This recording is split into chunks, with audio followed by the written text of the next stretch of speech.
வணக்கம் நண்பர்களே, கிச்சன் கிளப்ஸில் இன்றைக்கி நம்ம பன்னீர் வச்சு ஒரு சைடிஷ் பண்ண போகிறோம். எப்படி செய்கிறதுன்னு வாங்க பார்க்கலாம்.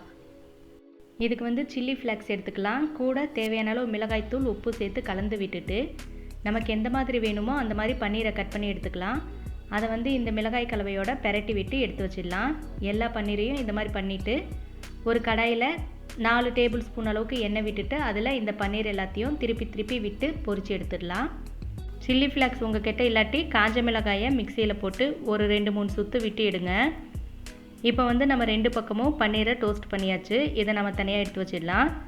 இதுக்கான கிரேவிக்கு நம்ம என்ன பண்ண போகிறோன்னா, பெரிய வெங்காயம் குடமிளகாயை நைஸாக ஒரு பாகமாகவும் கொஞ்சம் பெருசாகவும் 2 பகுதியாக பிரித்து எடுத்துக்கணும்.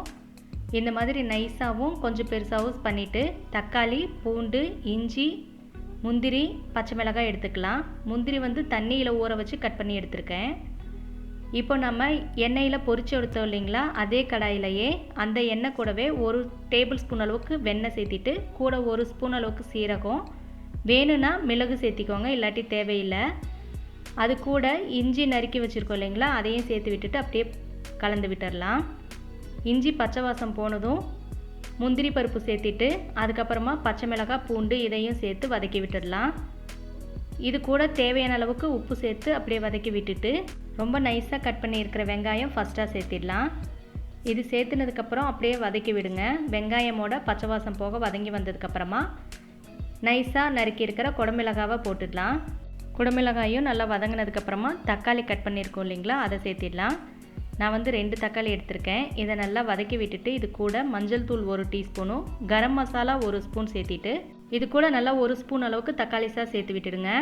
உங்ககிட்ட சோயா சாஸ் இருந்தால் அதுவும் 1 ஸ்பூன் அளவுக்கு சேர்த்து விட்டுடுங்க. இது வதங்கிறதுக்காக கொஞ்சமாக தண்ணி விட்டு கலந்து விட்டுடலாம். இந்த தக்காளி சாஸ் வீட்டில் செஞ்சது. இது ஏற்கனவே கிச்சன் கிளப்ஸில் போட்டிருக்கோம். அந்த வீடியோ பார்க்காதவங்க அதையும் பாருங்கள். இப்போ நல்லா வதக்கி விட்டுட்டாக்கா தண்ணியெல்லாம் இழுக்க ஆரம்பித்ததுக்கப்புறமா கலருக்காக கொஞ்சம் கேசரி பவுடர் சேர்த்து விட்டுடலாம்.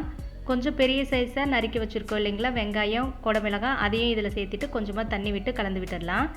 இது நல்லா ஒரு கொதி மட்டும் வந்ததுக்கப்புறமா இது கூட நம்ம வறுத்து வச்சுருக்கிற பன்னீரை சேர்த்துட்டு அழுங்காமல் அப்படியே பெரட்டி விட்டுருங்க. இது உங்களுக்கு கிரேவியாக வேணும்னாக்கா கொஞ்சமாக கார்ன்ஃப்ளவர் கூட தண்ணியில் கலந்து சேர்த்திக்கலாம். நான் ட்ரையாக வேணுங்கிறதுனால அப்படியே செஞ்சுருக்கேன்.